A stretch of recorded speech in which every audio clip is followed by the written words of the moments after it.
So let me start off the show like this.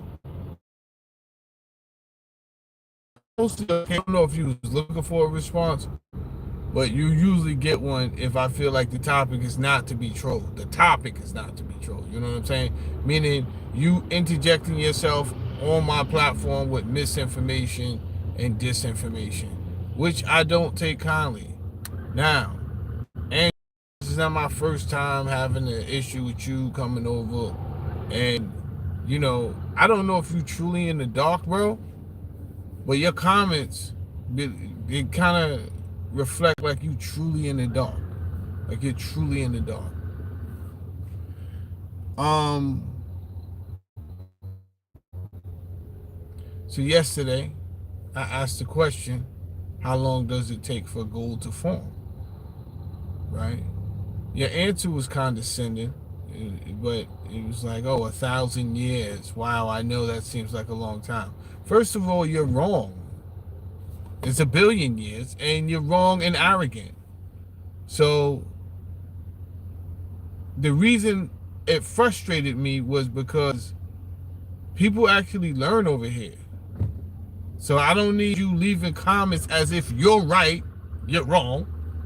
Like if you know something, you know something, and you could pop out in the debate. Like, don't wait till my show ends to leave a comment that's wrong and arrogant and condescending, bro. You do this a lot. I got a lot of followers that y'all must hate me enough, but I don't know if you fear me intellectually because you do not be popping out like that during the live. You wait for the live to end. As soon as the live end, you pop out and you got a lot to say. Well, that's fine. Have a lot to say. Just say the right thing. Don't be spewing ignorance. Or I'm going to block you. Like, really block you from my channel. I don't care if you come back on and you correct me and you're right. Yo, what can I say about that?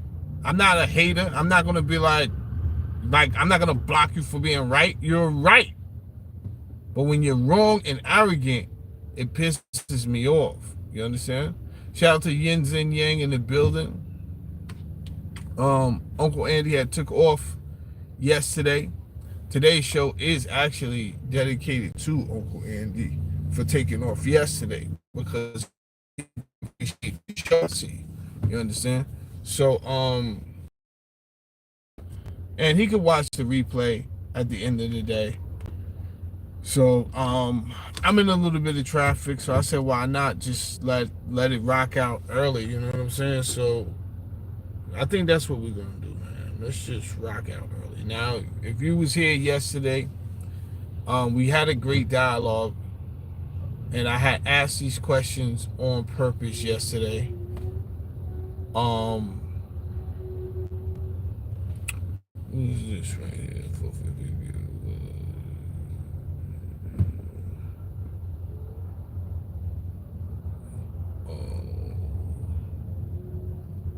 Oh, trolls.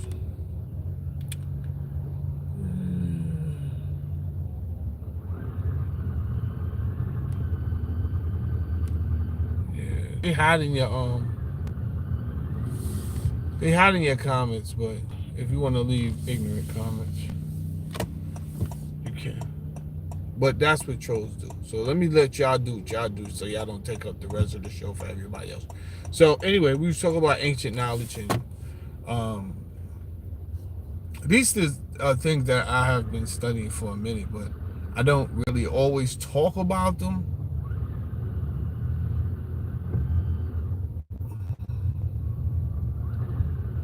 And like I was saying on yesterday's show, there's a lot of things I'm kind of interested in. I'm interested in politics. I'm interested in history. I'm interested in finance. I'm interested in hip hop. Like, there's not like one thing I'm interested in. So for YouTube to ask me to talk about one thing, to me, it's just like kind of crazy.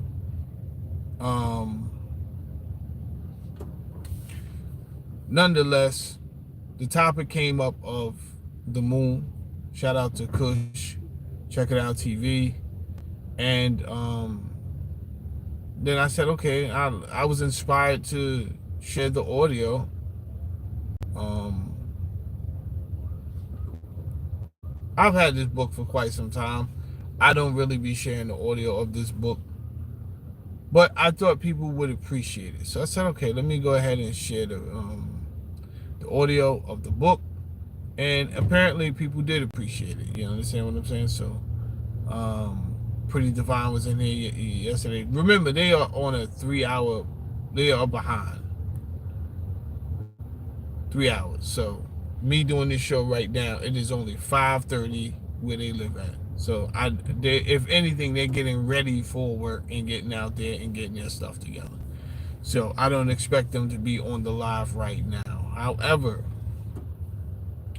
I'm doing this more or less for the true Poker Face Society who will come back and watch. So without further to do, I think we're going to go ahead and start from this point. One second. This thing is listening to me. Sorry, I don't understand. And that's because I'm not talking to you. All right. We're going to listen to the next two chapters. The first chapter is going to go into Atlantis and the a little bit of history with the technology that they had, and it's a real interesting chapter. Then the next chapter is going to get a little bit deeper, and we'll get into Martians, and we will address the Anunnaki and a few more things. So I want to go through the first two chapters, next two chapters with you, right? So most of the show is going to be you listening. If I have something to say, I interject, but I really want you to be able to hear what's going on here. And let me just say this last thing before I really push the play button. I'm not telling you to subscribe to what you hear. You understand? It's nothing with me is really dogmatic. It's real. All of it is agile, right? But you're leaving room for new information, which is very important. Leave room for new information, and it may help. It may lead you to the understanding that you're searching for. And with that being said, let's go. Let's get it started. 8. Atlantis. History becomes legend. Legend becomes myth. Myth becomes a Disney movie. Charles Alexander Moffat, 2002. The Atlantis landmass, which stretched the Caribbean across the Atlantic to Spain and North Africa, and incorporated the Azores and Canary Islands, emerged from the Earth-water world around the same time as Lemuria, 1 million years ago, as the reptilian-guided ice comet planet began its mutual orbit around Earth and dried out the planet. But Atlantis remained uninhabited by humans for hundreds of thousands of years, while the reptilians settled in Lemuria and basically had the Earth all to themselves. Then the Federation settled the Atlans on Atlantis about 300,000 years ago. Now,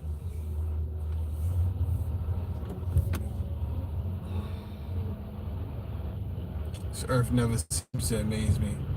This dude is running around blasting Genuine with his windows down early. So if you've seen who it was just crazy. All right.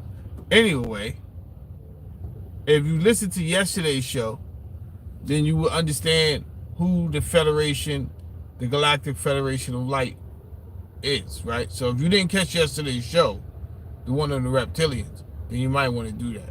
And I might need to turn this into a whole series. Who knows, right? But I don't want you to be lost, right? They're naming things and you really not understanding. Swerdlow tells us that the warm waters of the Gulf Stream flowed around Atlantis at that time, encircling the entire continent, flowing south past North Africa as the equatorial current, and then north past the Caribbean and North America, as it still does today. thus giving the island a perpetually mild and ideal climate. A very high mountain range dominated the interior of the island. The Atlantean civilization was at the height of its power and influence when Lemuria sank beneath the waves around 50,000 years ago. Now free of the reptilian threat, the Atlans could devote their efforts to creating a utopian culture. In this golden age, Atlantis was a flourishing advanced civilization. The arts and sciences were well developed, and the citizens enjoyed the fruits of peace and prosperity.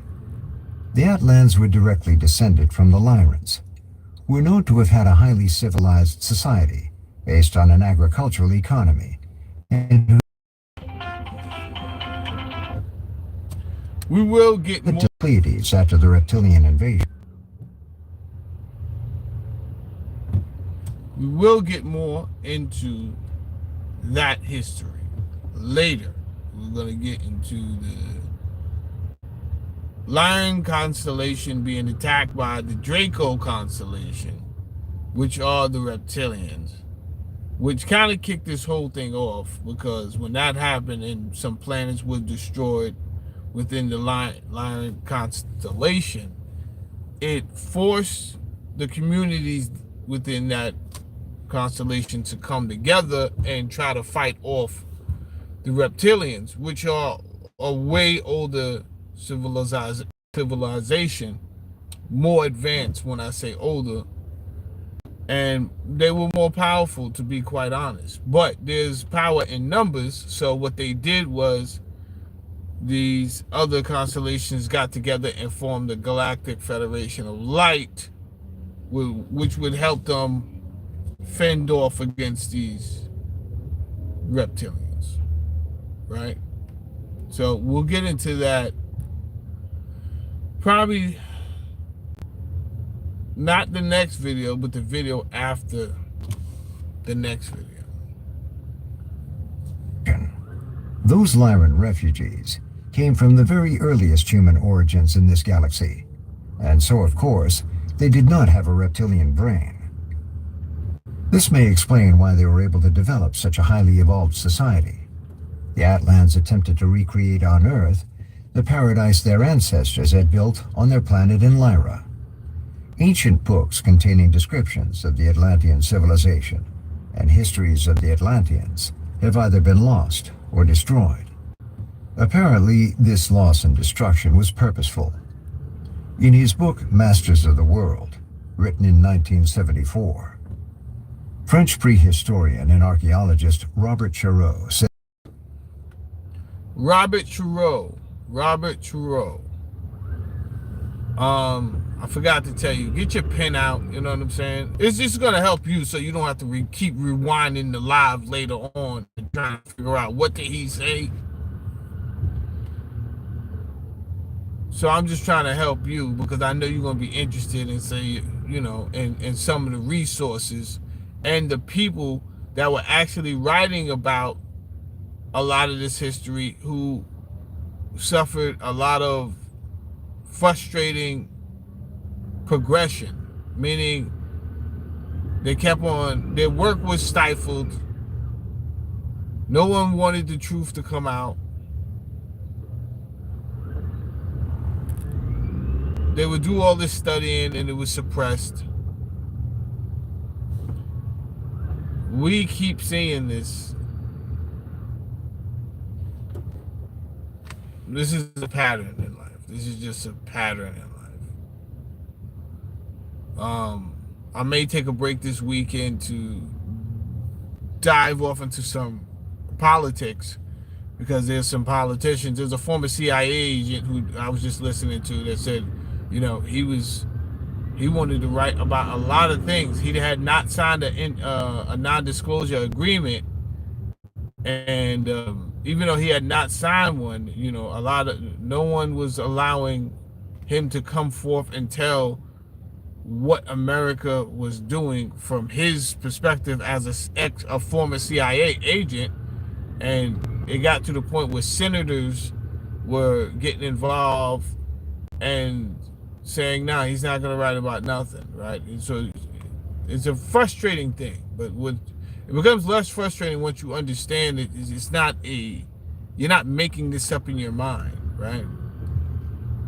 We say these things like, oh, I can't believe this, right? Because that's subconsciously you saying, I can't believe this. Because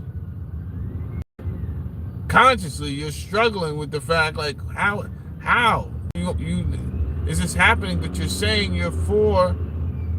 It's called double talk. It's meant to confuse your cognition. Once you understand their tools, then you will better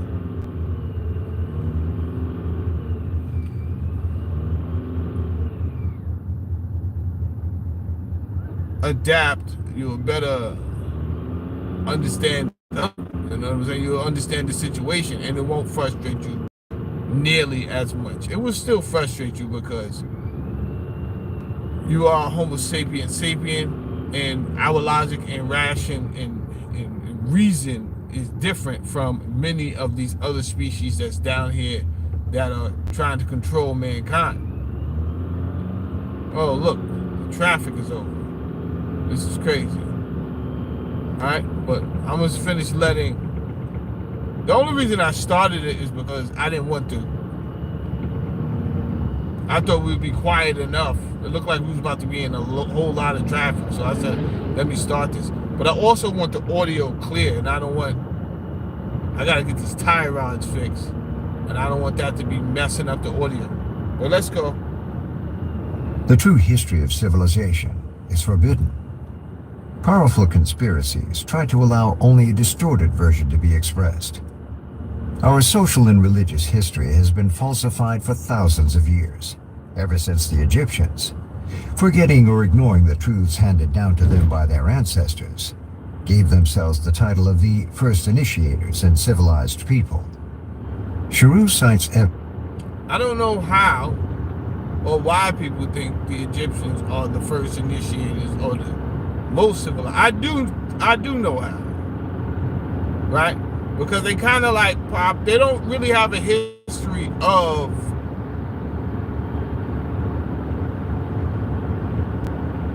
primitive behavior. It's kind of like they just popped up advanced already. So it kind of makes them seem like one of the first civilizations to truly have it right. However, you might want to consider much of what you're told. There's a lot that you're not being told. Let's just put it like that, right? So it would seem like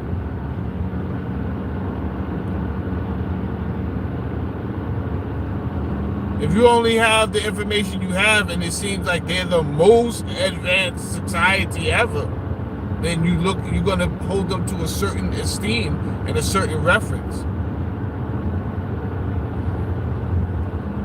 But was they the most? Let's see. Let's find out.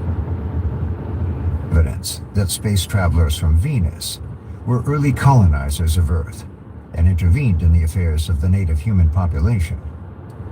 This tallies somewhat with Swerdlow's account of the first settlement of Earth by reptilians from Venus, but at a time when the human race had not yet been created. Further exacerbating the cover-up of human prehistory was the devastating incineration of the Great Library of Alexandria by the Romans. This was a catastrophic loss, since there were, no doubt, ancient scrolls from Atlantis and Lemuria lost in the conflagration. In the Americas, the Catholic priests accompanying the Spanish conquistadors burned priceless old manuscripts about prehistory that probably confirmed the Atlantean immigration into Central America.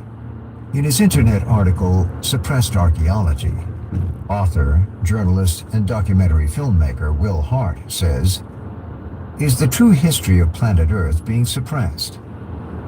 There are many archaeological finds which don't get recognized because they don't fit into the official establishment record of how life on Earth evolved. Why is this? What are they trying to keep hidden? It can only be presumed that there is some history that they don't want people to know about.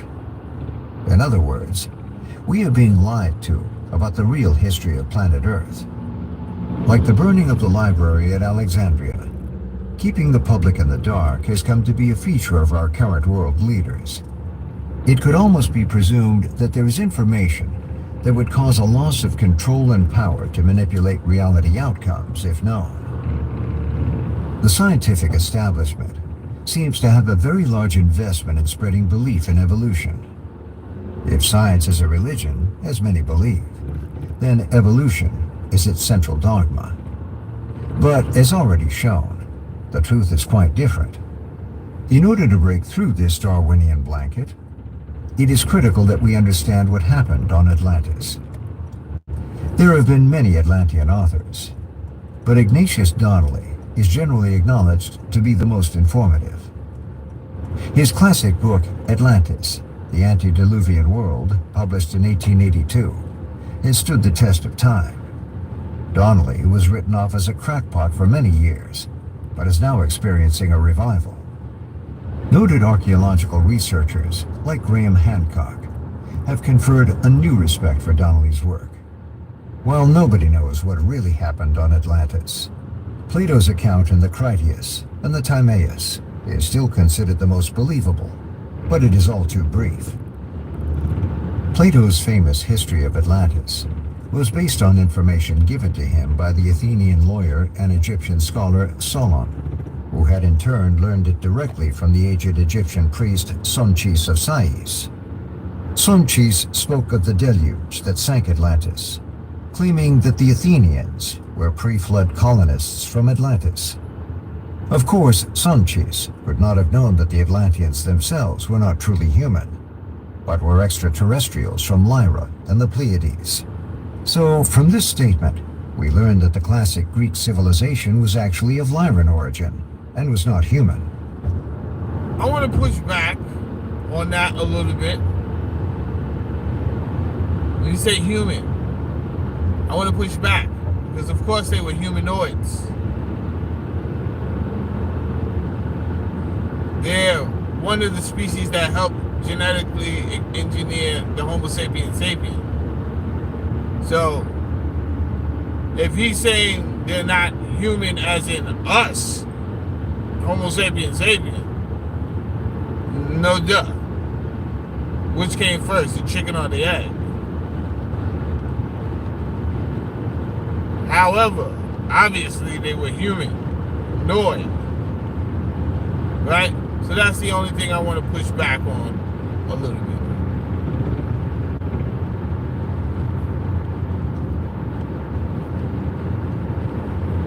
This explains why the Greek architecture resembled what we know of the Atlantean, and the similarities of so much of their culture. Plato speaks of 10 god kings who ruled over the 10 provinces of Atlantis. The 10 provinces of classical Rome may have been a recreation of the Atlantean 10 provinces. The Etruscans and early Romans were, after all, really an offshoot of the Greek civilization, and consequently the Romans may not have had the reptilian brain. However, as the Romans conquered more foreign lands, many of them populated by reptilian hybrids, their culture became hybridized, which probably accounts for their increased brutality and, ultimately, their downfall. Donnelly explores the subject in much more detail and really sharpens the picture. There was significant confirmation of Donnelly in the early days of the 20th century. Casey's readings on Atlantis, while in a trance, really brought the lost continent into focus and reality and served to introduce the public to the lost prehistory of which they were deprived at public schools and colleges. Unfortunately, Casey's discourses were couched in some sort of archaic language, so that it has been difficult to make sense of what he said. They were in English, but seemed to use a terminology, grammar, and sentence construction that left researchers and scholars scratching their heads. Steve Omar has emerged as perhaps the best modern writer about Atlantis. His internet article, Atlantis, History of the Golden Ages, makes connections that Donnelly could not make in the 19th century, because much more has been revealed since 1882. In 1976, Omar was one of 3 directors of a small ambitious organization called MIND. This group was formed in 1967, renamed Mind International and centered in Maui between 1972 and 1978. Mind had its agents around the globe collecting evidence about vanished civilizations. In search of the ultimate truth, Mind sent agents around the world to collect information that necessarily had been excluded from history books in the United States. Omar was given by the group the monumental task of studying every religion, philosopher, and historian in recorded history, primarily searching in college libraries. In the course of this research, he became an expert on the writings of Sharu, who had spent 30 years traveling and researching in remote areas and studying in museums, monasteries, and caves. Omar tells us that none of Sharu's 6 volumes of ancient history can be found in original or reprinted form anywhere in the United States. That's crazy. Right? It is crazy that there appears to be a force of people, by people, appears to be a group of groups or organizations or individuals who are exerting a force to keep knowledge from the common man.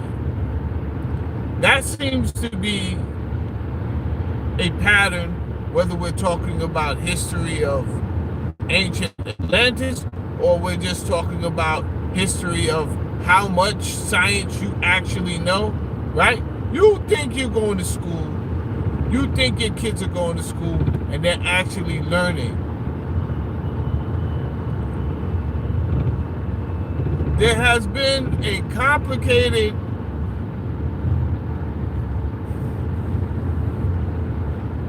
curriculum created that somehow actually obscures true knowledge, but at the same time allows you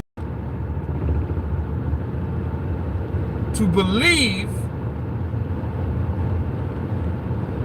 that you're learning all about that topic.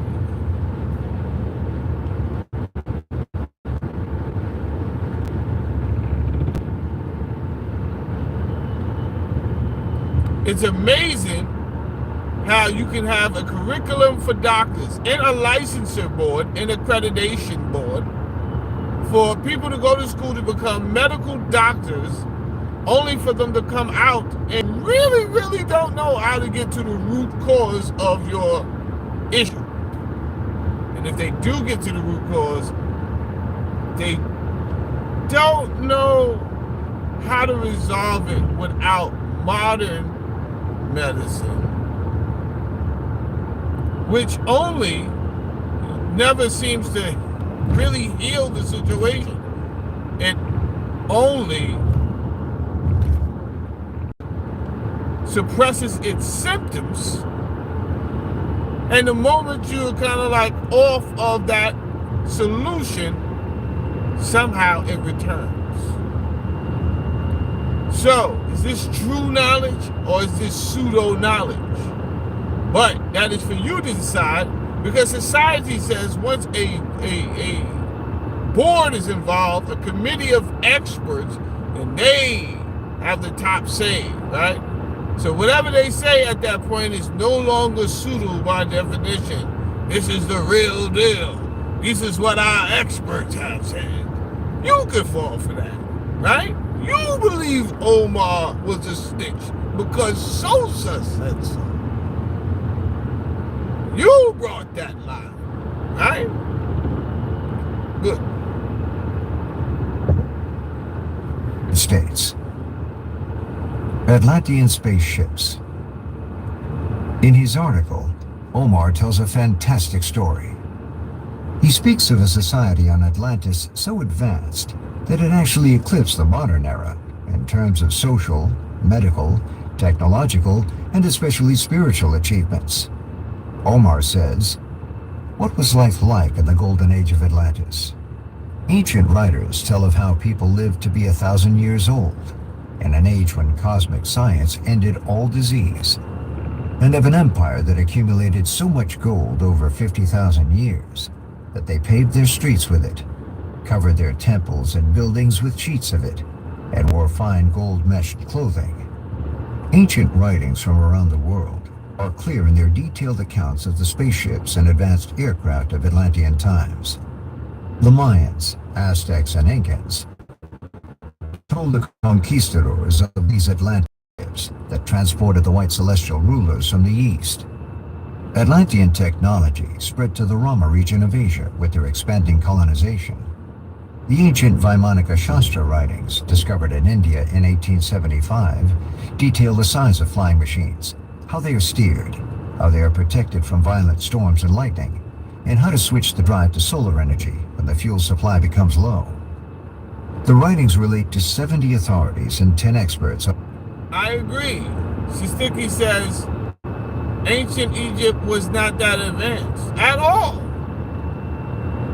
They inherited that, bro. And then used their position and what little knowledge they did have from their past to control the people. And that has not stopped since. That has not stopped since. Right? So they come in and they change everything. Everything changed from the pantheon. And we would see why it would be a pantheon, right? Because these are the people that was here before. They're not like us. They're not even of the same species. They wouldn't be because they helped engineer us. So, whatever your definition of a god is, maybe they just stronger and more powerful than you. Maybe they not a god, or maybe they are a god. However you want to take it. You can really put anything there. You can put master. You could put me. All you know for sure is they got more powers than you. They're stronger than you. They have more knowledge than you. These are the things you know for a fact. Even in physical stature, they're bigger than you. So I do see how people would be like, oh, the gods. Okay. Do that mean they was gods? They mean it was more powerful than you. And then it appears that you would get a group of people in Egypt, no doubt, that decides, I like how this feels.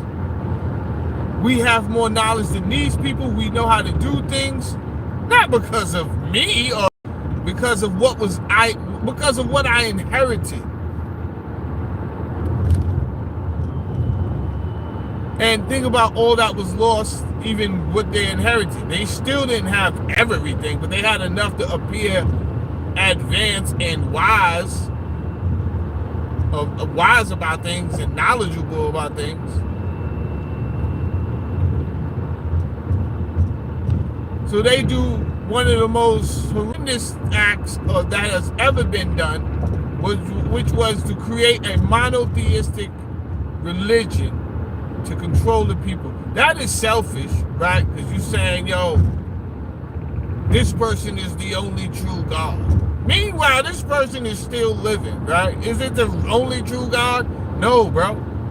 Your civilization is young. I'm talking about stupid young, baby young, your civilization, compared to how long this earth has been here. Really, you just got here, right? That was my point yesterday when I asked how long does it take gold to form, which is a simple Google. You can Google it right now. So why that idiot Angelo came on my show yesterday when I got logged off and decided to write in my comments, which I left up there, 1,000 years for gold to form, then you prove yourself to be an idiot, my friend. Gold takes billions of years to form. So that tells us right there, this planet is very old. We don't know what we don't know, and we don't know how many times this has happened. These cars that we driving right now could be primitive. People from the past might look at this and be like, that's what y'all built? Ah, that's crazy. Lanes, limos. Y'all had all that time, and that's what y'all came up with? 4 rubber wheels riding around? Ah, idiots.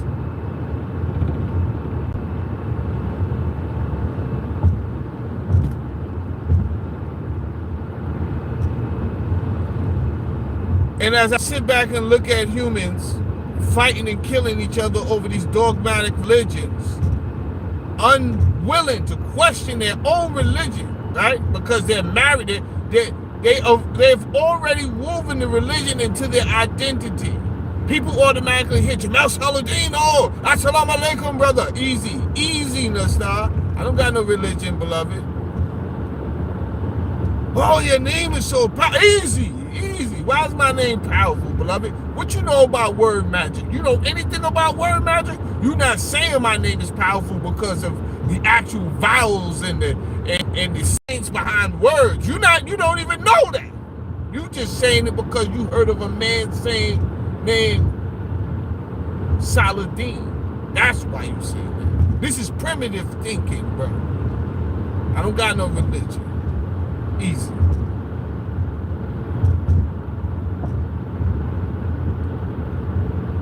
I don't know everything, but I just I know too much at this point to have a religion.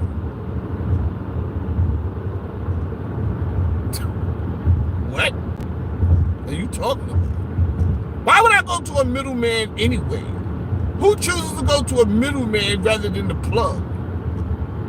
That don't make sense, brethren.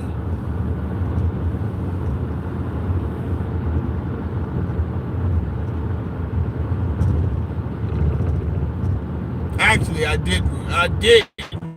One time in my life, I did choose to go to the middleman on purpose. So that's not true. Only because I did not want a relationship with the plug. I knew of him. He was a dangerous man, and I didn't want to have any association with him. And it cost me very little not to have any no communication with him. I didn't want him to know who I was. I knew who he was. The only reason I ended up dealing with the plug in the first place is because the middleman tried to run off with the pack. I had to show up to his house with the sawed-off shotgun. Shit got serious. And then I cut him out the fucking picture, and then I went directly to the plug. That's what happened. He denounced the middleman. Oh, I never really liked this fucking little nigga anyway, bro. He's always fucking doing dumb shit like that. Yo, where do we and you move off from here? We move off like we've been moving off. Say that. That's it. Other than that, I didn't really want to meet him because I don't know what type of investigations you got going on for yourself, bro. You know what I'm saying? I try to stay out shit like that and just run my shit the way I run mine, which I know how I'm doing business, but I don't know how you do shit. I don't know how long they've been on your tail. I don't know. You could be in a 2-year investigation for all I fucking know. I don't want to know, and that's why I chose the middleman. But when it comes to religion, you have 2 religions who spawned out of 1 religion who stole that information from another civilization. Already we starting off crazy. That's number 18. Right?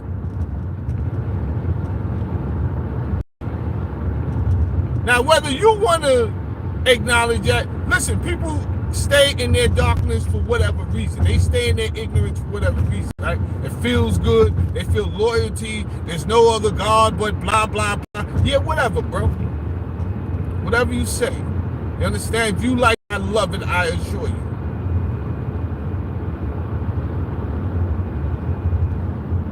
you like it, I love it, I assure you. But if you ever want to stop playing with yourself in public, right? Because it's a lewd act. If you ever want to stop playing with yourself and get real and question your own religion, then you will get some answers that I assure you, you don't want. You know this and I know this. You don't want those fucking problems. You don't want those answers. So you stay right where you at, and I get it. On ancient air travel. The texts are extremely precise and easy to understand by modern scientists, except for several metals and alloys, which they cannot recognize. As we have heard, the Moldekians and the Martians were attacking the reptilian lunar colonies at about the same time. From Omar, we learned that the Atlans also had spacefaring technology and may have joined in these assaults.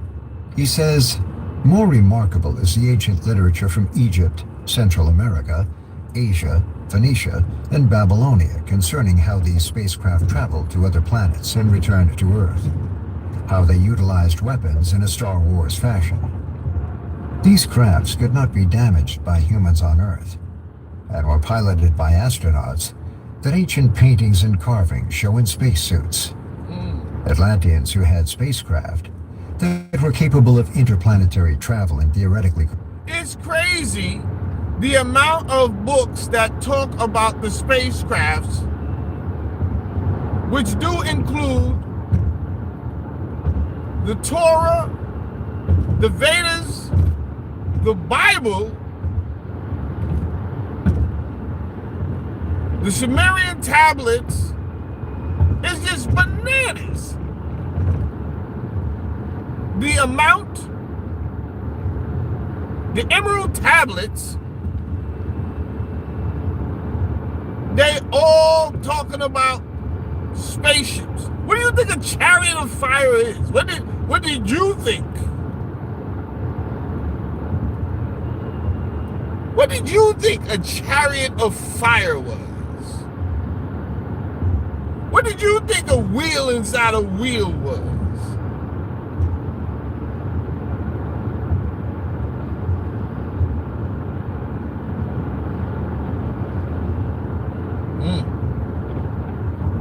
Have gone to Mars.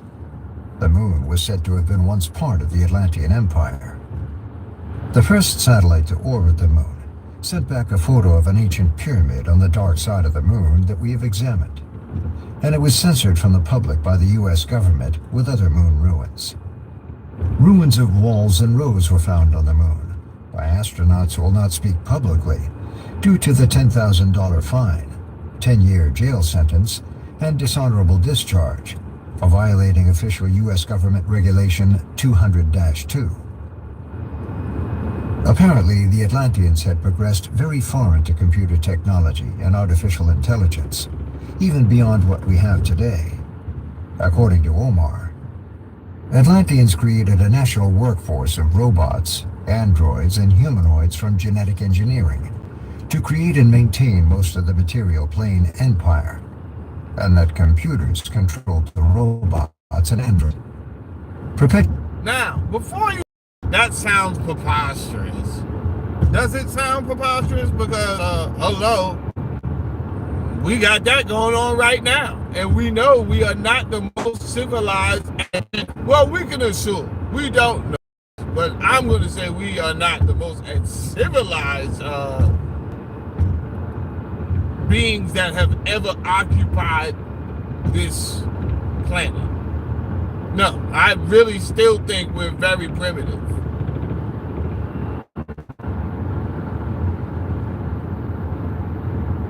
I see, like you see, everything that we have, but to be honest with you, our behavior, what we use these technologies for, is still very primitive. I do not think we're the most advanced. So I do not think that the fact that the author is talking about an ancient civilization that was more advanced is crazy. Sounds about right to me, especially if the Earth has to reset every few thousand years, whether it be from the force of the moon orbiting our planet or our solar system. That's a theory.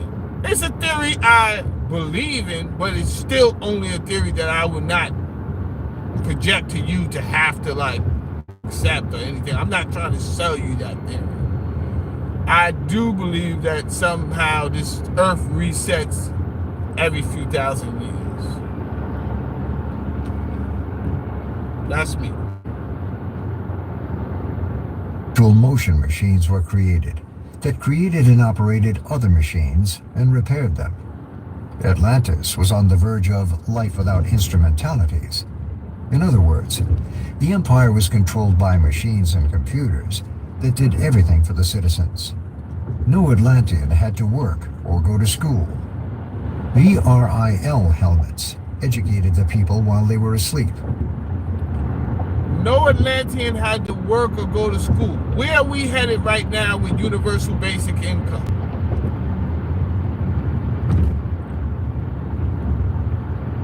That's what they're pushing for. That's what they're setting up for. They're not pushing for it yet.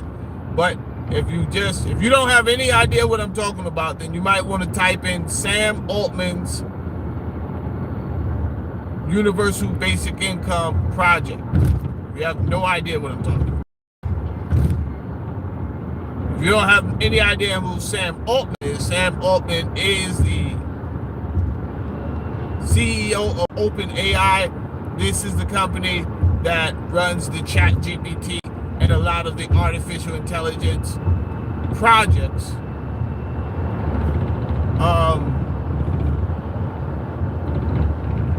It looks like Sam was given an ultimatum to have to choose between two leaders or two people, one being Bill Gates, the other being Elon Musk. It appears that he has made his choice to partner up with Bill Gates instead of Elon Musk.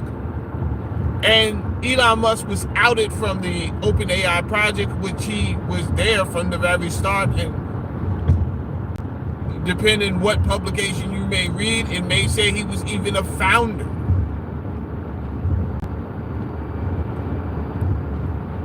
But he was outed. There appears to be a discrepancy on the goals and the missions of the entire organization, what they wish to accomplish. Well, there's going to be different goals and missions because, like I've said to you before, and as you're learning right now, there's different species down here on this planet.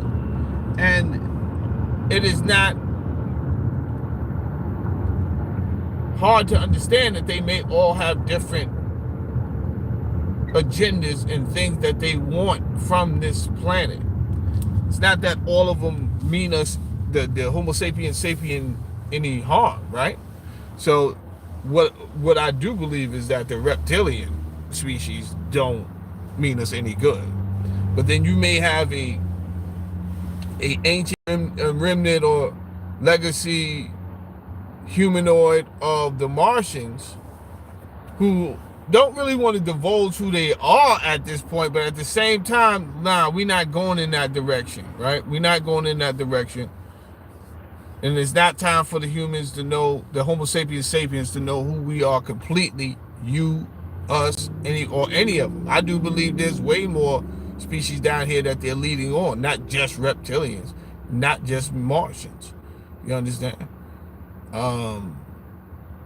But nonetheless, it appears that whoever is in charge don't want us to know about any of them. So that's a problem. However, these people are still, look at this dude right here making a U-turn.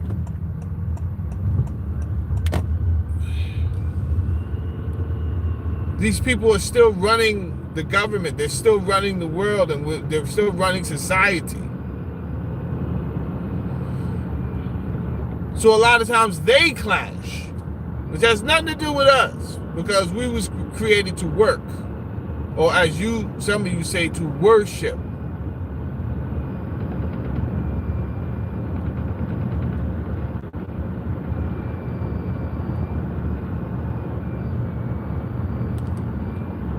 So they're fighting for power, and we're viewing this, not knowing how to interpret it, not knowing how to interpret what we're actually seeing, right? So it's like, yo, the world is crazy. Well, it's a little bit more than crazy. It's a little bit more.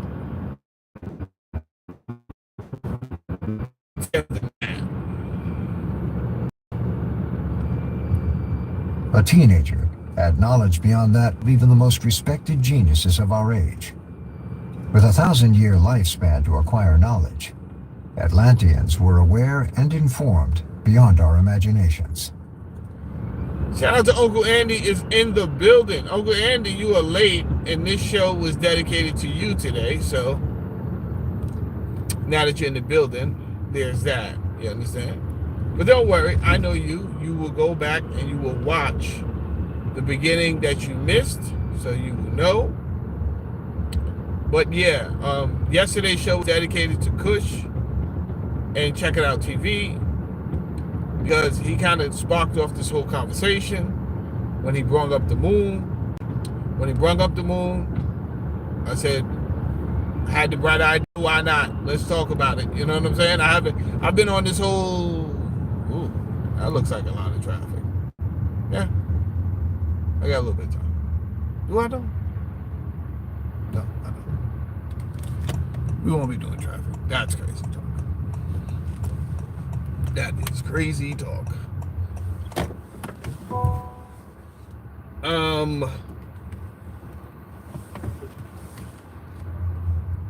So I said, let's do it. Let's get into this conversation. So we get into the conversation about the moon, but there's no way to really talk about the moon without talking about some of the other species. If we're really going to talk about the moon, right? We got to talk about the species from the Draco constellation, and then how and why the moon was here. So, that's what we did yesterday. If you didn't catch that video, go ahead and catch it.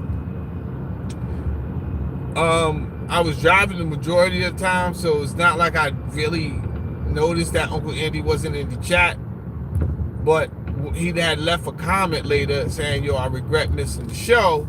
And I was like, oh, word? Uncle Andy wasn't there for that? That's kind of crazy.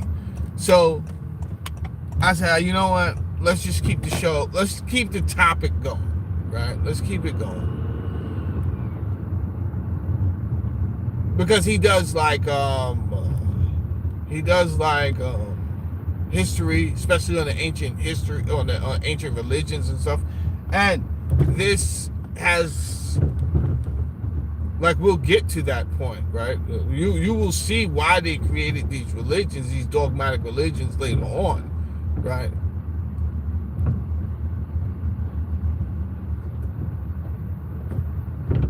Because if a civilization has a status quo of having the most advanced, even though they know, they're no longer the most, they're not like the original originators, right? So it's not like the Egyptians were still had the power of the true and first Atlanteans. But guess what? You got that perception going for yourself. So why not? And why not just end it here, right? Can you imagine? Look at humans right now. We do the most ridiculous things. So it's not that inconceivable to think that someone would just be like, you know what? Right now I'm gonna make myself a god. That's it. It ends right here. And just turn everything into monotheism. When it wasn't that way. It was always polytheistic. Everyone knew that. And in order for you to really do that, you would have to really start taking out some people. You would have to start forcing people to believe in your theories, right?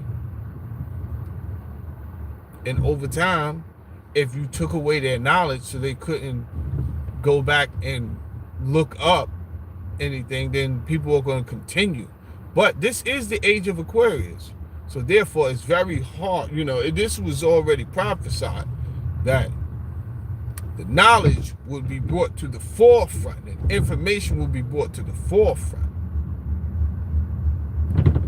And let me be honest, I don't think this is the true age of Aquarius. I do believe we're on the cusp of the age of Aquarius. That's what I believe. But we're starting to see and feel the energy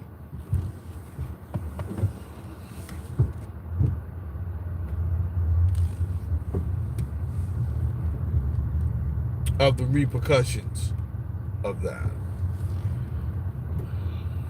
All right, let's get into this. During the Golden Age, the Atlantean bioscientists perfected many genetic engineering techniques and created individuals with super strength and powers, able to perform superhuman feats. There are indications that they also experimented with crossbreeding different species and cloning.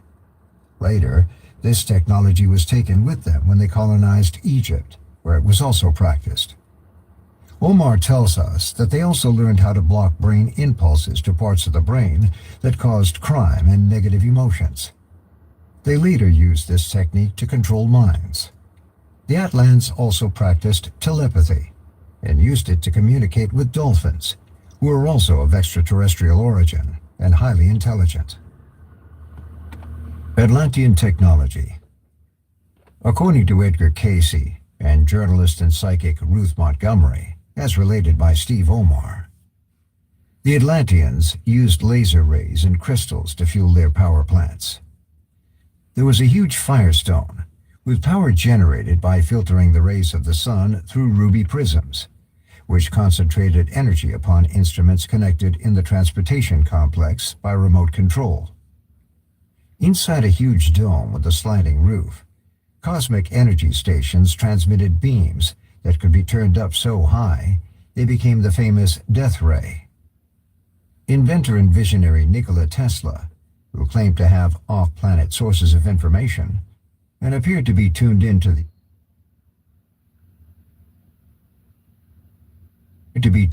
the Atlantean information, described a possible death ray. Tesla said that it could destroy anything approaching within 200 miles, and will provide a wall of power, and would make any country, large or small, impregnable against armies, airplanes, and other means for attack. Tesla's version was really a potent particle beam accelerator, something that is now in the arsenals of both the United States and Russia. But apparently the Atlantean version could somehow exponentially amplify the power of the sun's rays using the Firestone. Omar claims that the Atlantean scientists had also developed an antimatter weapon.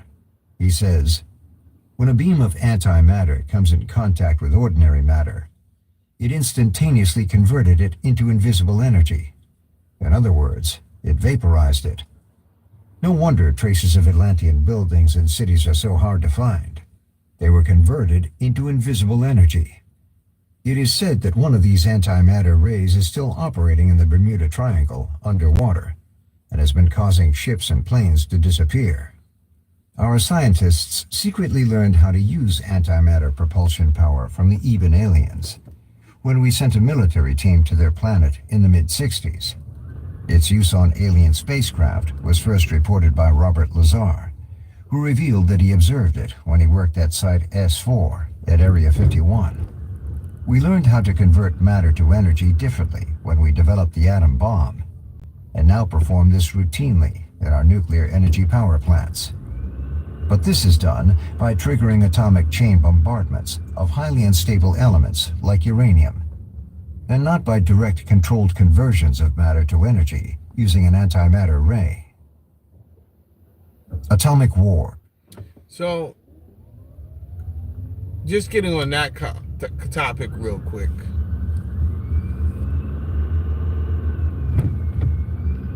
The fact that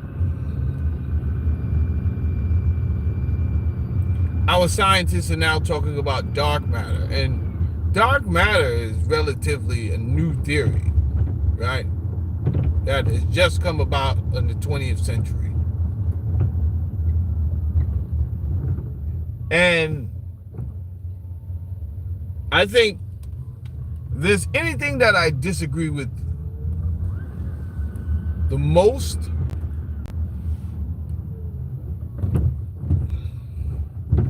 is how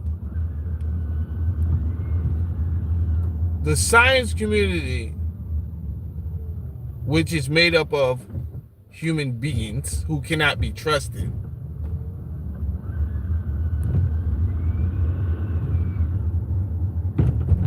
ultimately stillmans all of the conversations that they accept within under their umbrella, right?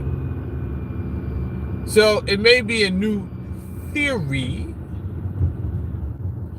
but it is thrown around as if it's been a factual concept for thousands of years. Take your time to look up.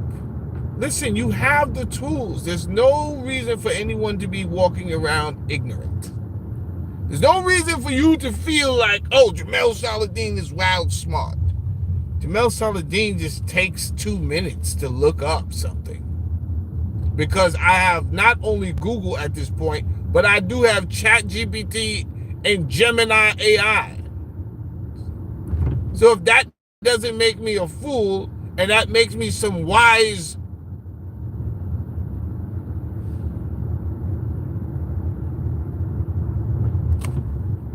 adept, I mean, what are we doing here? I'm not better than you. Why are you allowing me to use my mind? This is simple. This is elementary, my dear Watson. Are you kidding me?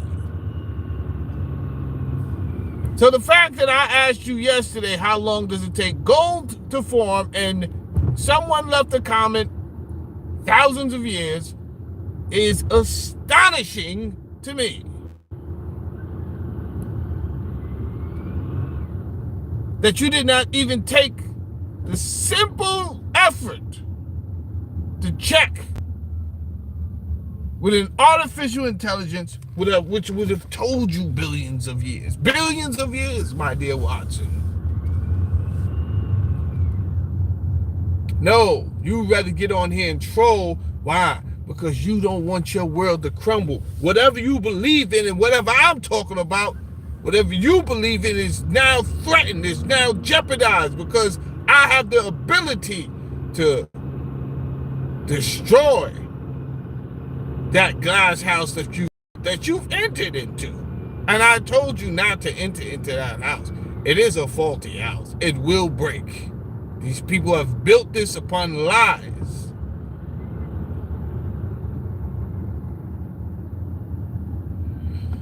So, as I'm listening and I'm researching dark matter, then I realize, oh, this is a fairly new concept. Not that they're wrong, definitely not that they're right, but it's a new concept. But when I say it's a new concept, the concept of calling it dark matter is new, right? There are some similarities of what the ancients called nous, right? The ancient Greeks called the nous, and what some of us even call the ether.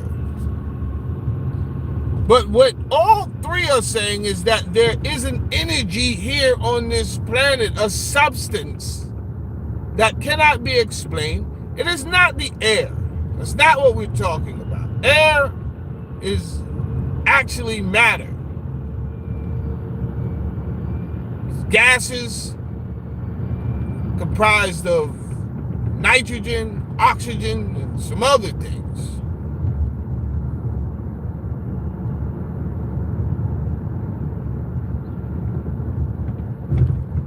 But there is another presence that they don't know about.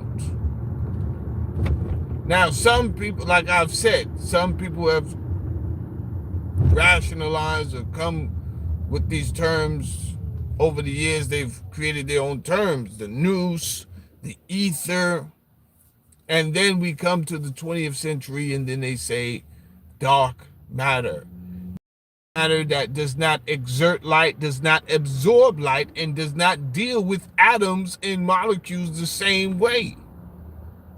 But it is there. They say, how do you know it's there then? They say because it has to be there, because it has a gravitational pull that bends light. There is something bending the light that we cannot see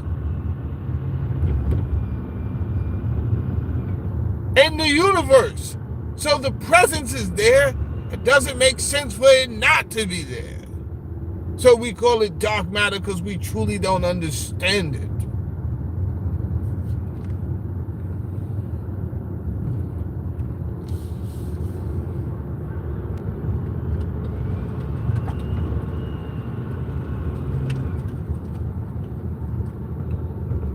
I think one of the values we can definitely walk away with at this point, after the whole Dr. Fauci thing, is the fact that he said he was so arrogant. Well, you trust the science. When you question me, you're really questioning science. Right? When you disrespect me, you're really disrespecting science. Right? No, we're not. And I don't trust no human beings on this planet Earth.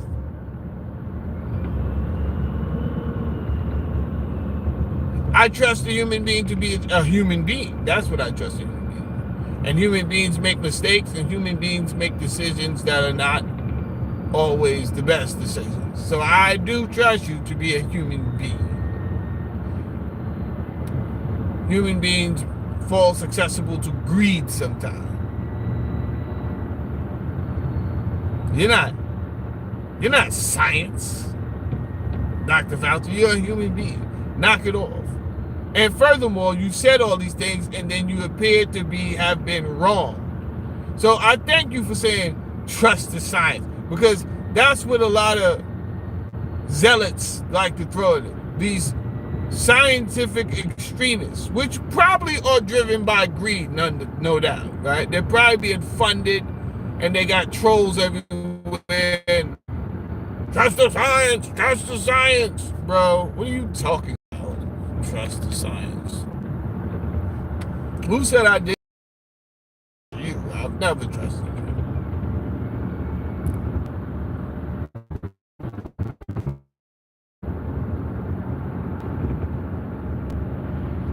So it's not the science I don't trust, it's your understanding of all things that you claim to understand, and then you have a dogmatic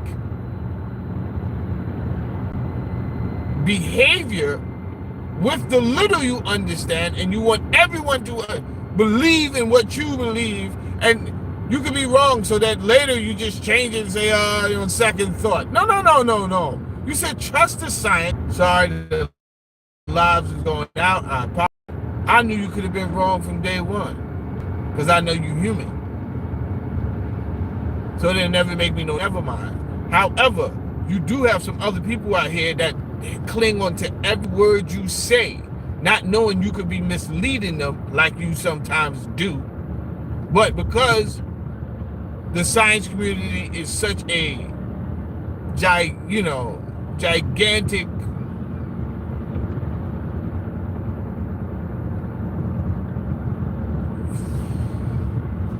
entity within society,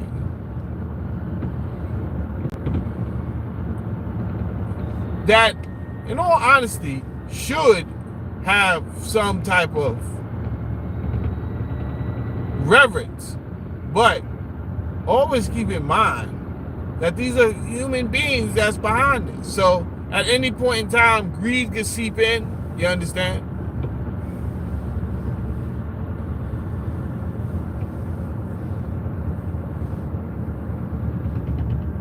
There's a lot yet we still don't understand.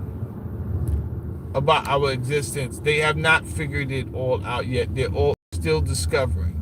They're saying at the rate that the universe is expanding and moving around, that we really should have it, this universe should not be in the state that it's in, but it is something there that is keeping it together and they're looking at the mass, what they can see, and it's like, nah, the gravitational pull from those masses cannot be doing this alone. So there has to be something else, and this is what they're attributing to dark matter. However, they don't know if that dark matter is down here. You understand? It is not only called dark matter because it is dark. It is called dark matter mainly because they don't understand it all. Within the 90th percentile of understanding, they don't understand it all. So not only is it out there beyond our stratosphere, which is mainly where they was able to notice it, and this is a theory at the same time, but we don't know if this is the same substance, which they call dark matter, which the ancients have called ether and the nous, that all things are created from one entity, and they are vibrating at different amplitudes or amplitudes and velocities to create the realities that we see before us. Like a radio, if you fine-tune the waves, so you have height and you have speed. Now, how many different combinations could you create if you have two knobs, right, and you turn them, and this affects the amplitude, the height of the wave, and the speed of the wave? Well, what are we talking about? Definitely past millions. We're going into the billions, if not trillions, of different things that you can present, which is smell, which is physical, right? Which is hearing. We're talking about a number of different realities. So why are these people walking around arrogant as if they know it all? You know why? Because, well, I have a few different theories on that. But one, we're not all the same species down here. So the original people that came here first, the original species that got down here, they want the planet back. And that would be the reptilians. Number two, you do have some entities down here who they just want power and control. And because you know less, well, they're going to take advantage of you. Unless you break yourself from the spell and stop being willfully ignorant and apply some type of effort to release yourself from awakening. I didn't tell you that. Tell you that. Hide the information from you guys.